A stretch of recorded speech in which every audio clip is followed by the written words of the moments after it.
Did you know that your digital assets can be lost forever without proper planning?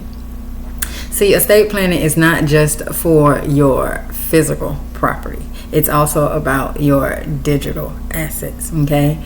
And so let's talk about securing your digital legacy, okay?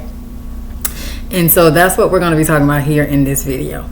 And so real quick, if you are new to me or to the channel, my name is Katrice, and I am a licensed health and life insurance broker and paralegal. And I help entrepreneurial women to protect, grow, and secure their finances based on a comprehensive strategy based on their personalized goals and risk tolerance, okay? I am passionate about making sure that women are in control of their financial future, okay? And so if you find value in this video, then please do give it a thumbs up because it lets YouTube know that you are enjoying the content, okay?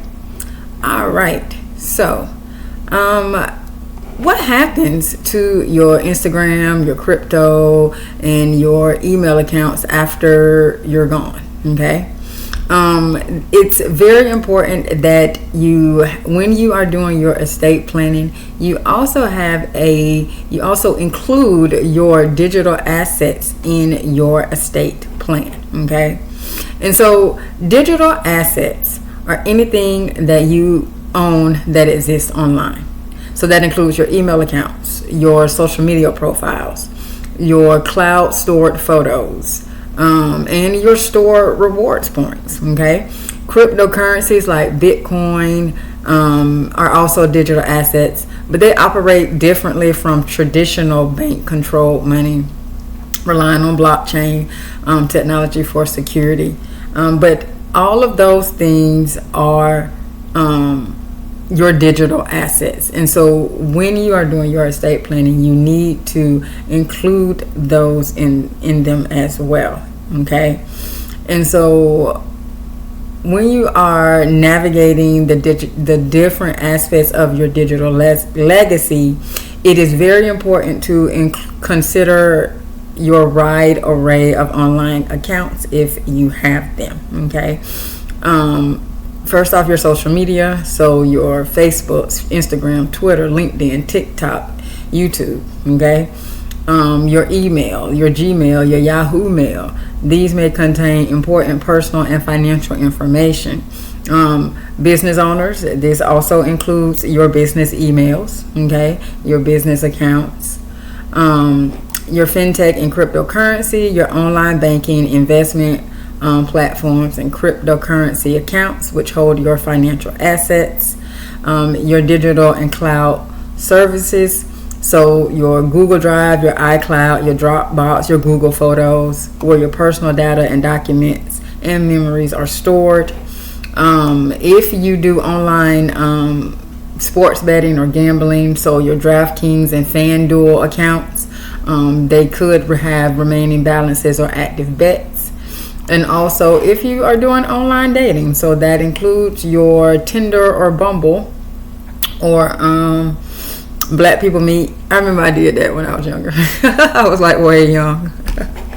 But even that, I deleted it or whatever now, but if you do online dating, Match.com, I remember the little Match.com commercials.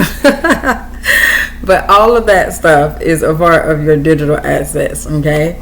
And so each type of account requires a specific approach to making sure that your sensitive information is handled properly and according to the wishes of the deceased or the estate's executor, okay? Now, I will link in the description an article that goes in depth on how to handle each of these accounts, okay? So you can check that article out. Just click the link in the description, okay? And so why should you include your digital assets in your estate plan, okay? Digital assets are your property, okay? And just because they aren't physically tangible, they still need to be accounted for in your estate plan. In today's digital world, a person's online presence extends far beyond the present, sometimes going back years and continuing on even after we're gone, right? You even see Whitney Houston comes to mind. Even though she's no longer here, you know, her digital assets, her music, any movies that she was in, all of that stuff is still going on. People are still listening to her music. I sure am, because I am the hugest Whitney Houston fan. I love me some Whitney Houston. You know, people are still listening to her music. They are still watching, you know, the movies that she starred in. You know, they're even still doing biopics about her, right? And so all of that is her digital assets, and she's not even here, okay? And so, but here are some common misconceptions that people have about digital assets that I want to clear up, okay? The first one is I am too young for estate planning, okay? And so I have this video is also going to be in the digital playlist for estate planning, and I have a video where I went in depth about you know, some misconceptions, some myths about estate planning that you definitely need to check out. I will link the estate planning playlist in the description of this video, okay? But I am too young for estate planning, okay? And this is a myth. This myth is that estate planning is only for the elderly, okay, or for older people, right? However, unforeseen events do not discriminate by age, okay? You can get in your car, get in an accident today and be gone, okay? Globally, unclaimed assets total a astonishing $18.4 billion, okay? And that's in New York. Those are calculations in New York, right? Statistics. And 100 billion worldwide, increasing annually by 5 billion in the USA alone. These assets remain unclaimed largely because heirs are often unaware of their existence, okay? And so the best time to start estate planning is now, okay, to ensure your assets, whether they are digital or otherwise, benefit your loved ones instead of adding to these statistics, okay? Another misconception is I'm single and I don't need to worry about this, okay? And so whether you are single or partner, whether you have kids or not, the digital age makes estate planning relevant for everybody, okay? And so the digital assets you accumulate over time, such as your photos, your emails, your content purchases, they hold both sentimental and economic value. And so starting early in managing these assets can simplify future processes and ensure that they are dealt with according to your preferences, okay? Another misconception is that you don't have enough assets to warrant an estate plan, okay?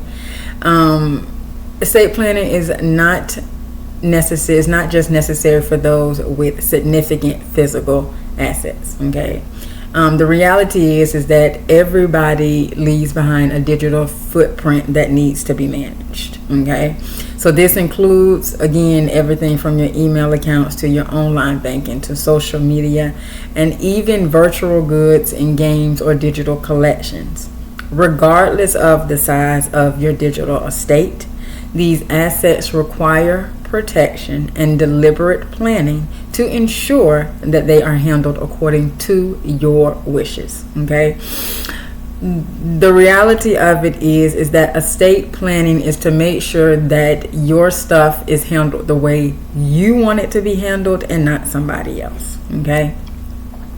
This is another one that really causes a lot of issues within families, and it is, I don't need an estate plan, my family will sort it out. This right here, this thinking right here causes families to break up, to stop talking, to be fighting, to, like, it gets ugly, okay? And I've seen it happen. It gets ugly, honey. This can cause significant challenges, particularly for digital assets. Service providers may or may not notify your family of your digital holdings upon your passing, potentially causing your digital assets to be lost or tied up in red tape indefinitely. Existing legislation aimed at connecting your heirs to your assets is inefficient and often ineffective. Okay. And then you have to think, if you live in one state and your family lives in another state, obviously the laws by which you lived are going to have precedence over the laws in which they lived. And so it just gets really ugly. And so you want to make sure that you are taking care of your assets. You have this stuff taken care of, because it's nobody else's job to make sure that your digital assets are taken care of, right? It's your job because they're yours. Okay. I had a coworker when I used to do financial aid, and I had a coworker when I worked at Everest University, and I did financial aid. And he was so sweet, and he went to go have the gastric bypass surgery, and he ended up passing away. And I remember his girlfriend and his mama was fighting and arguing over his Facebook and something else. I know it was Facebook. The girlfriend had access to the Facebook, and she wanted to keep it going, and the mama was like, no, my son is gone, shut it down. It was a mess all over his digital assets. And it was some other stuff involved too with it. He had other things, but I just remember the Facebook account, because it was huge, a huge thing about his Facebook. And he was such a sweet guy, but he went into that surgery expecting to come out alive, and he did not. And so again, you don't know when your last day on this earth will be. And so it's important that you take care of this stuff. It's not about thinking, oh my God, if I do this, that means I'm calling death into me. No, it's about being prepared for it. Okay. So here are some steps to help you to prepare to do your digital asset estate planning. First, you need to inventory your digital assets. And so you need to create a secure inventory, including account usernames, platforms, and clear instructions. Okay. Then you want to choose a digital executor. Okay. And so you need to explain, make sure you have whoever you choose to be your digital executor. You need to make sure that they are someone who is, first off, trustworthy. Second of all, tech savvy, and they are willing to be responsible for carrying out your digital wishes. Okay. You need to use proper legal documentation. Okay. So, make sure you include this stuff in your wills, in your trust. If you have a power of attorney, if you're going to have somebody to be your power of attorney, you need to specifically mention that they are going to be the person who will also be having access to your digital assets. You may want to consider using a password manager or digital vault. And these are tools that store passwords and your documents securely. And then you need to understand the platform's policies. Okay. So on Facebook and Instagram, or Meta, or whatever they call themselves now, Meta, Facebook, it's all the same to me, but they offer the option to either memorialize or to delete the accounts of deceased users. Twitter allows family members or estate executors to request the deactivation of the deceased user's account. Google, you can do the inactive account manager, and that will allow you to designate a contact to manage your account if it becomes inactive. And then on Apple, you can do the legacy contact. And so you have both the unique access key they created when they added you as the legacy contact and their death certificate. And you can start a request for access to their account on an Apple device or on the digital legacy request access page. Okay. If they did not make you the legacy contact, then you'd have to show the death certificate, which proves that you are the legal. You have to show proof of death and documentation that proves that you are the legal representative or the next of kin. Okay. So some common mistakes that people make is they forget to regularly update their digital asset inventories. Okay. Estate, when it comes to this type of stuff, you always want to make sure that you keep everything updated. Okay. Because just because you do it once and then you go and you change your password and you don't update your password, so then when your executor goes in to try to handle this stuff for you, it's the wrong password, they don't know how to get the password, it becomes an issue. Okay. Another mistake is failing to specify your digital assets in your legal documents so that people even know that these assets exist. And another one is overlooking the importance of encryption and security. Okay. So an actionable step that you can take, because I never want to just give information without providing an actionable step, because this stuff is very important and it's stuff that you need to start really taking action on as soon as possible. Okay. A actionable step that you can take immediately is to inventory your digital assets. Okay. Start writing down all of your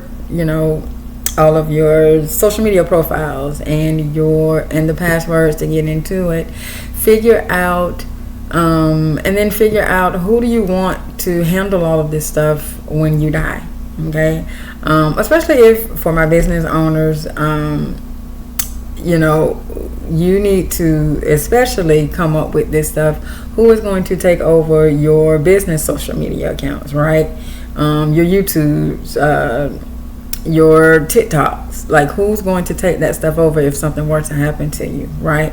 You need to definitely have a list of all of that and the passwords, and have it somewhere where it's safe and important. Get one of those password managers if you want to use, or write it down. If you have like a notebook, you write it down. However, it don't matter how you do it, you just need to have it and make sure that it's accessible. Okay, for whomever you choose to handle this for you, to have it accessible to them. Okay. And if you are needing help with this, then you can look into working with a professional such as myself. You can work with an estate planning attorney, so that you can get the ball rolling and started on this. Okay. And also remember again that it's not a one and done. Estate planning has to constantly be reviewed and updated as your life changes. So should your estate plan. Okay. Alrighty. And so if you have made it this far, thank you so much for watching. And my goal is to always provide practical, actionable financial advice to help you take control of your financial future. Okay. If this video helped you, if it was informative, as I intended it to be, please do give it a thumbs up and share it with someone else, your business bestie, who can also use this info. Okay.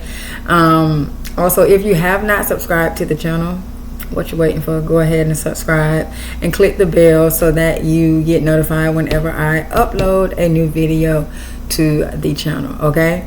Now, if you have any questions about digital estate planning or estate planning in general, please do drop them in the comments. I always go back and read the comments, and so I will be, answering any questions. And remember, no question is like a crazy question, because if you're asking that question, that means that somebody else probably has that exact same question or a variation of it, and so you're getting your question answered, and you're also helping somebody else. Okay. Alrighty, and so remember, the way to secure your financial future is to protect it now, because, sweetie, nobody's coming to save you. Alright, have a good one. See you on the next video.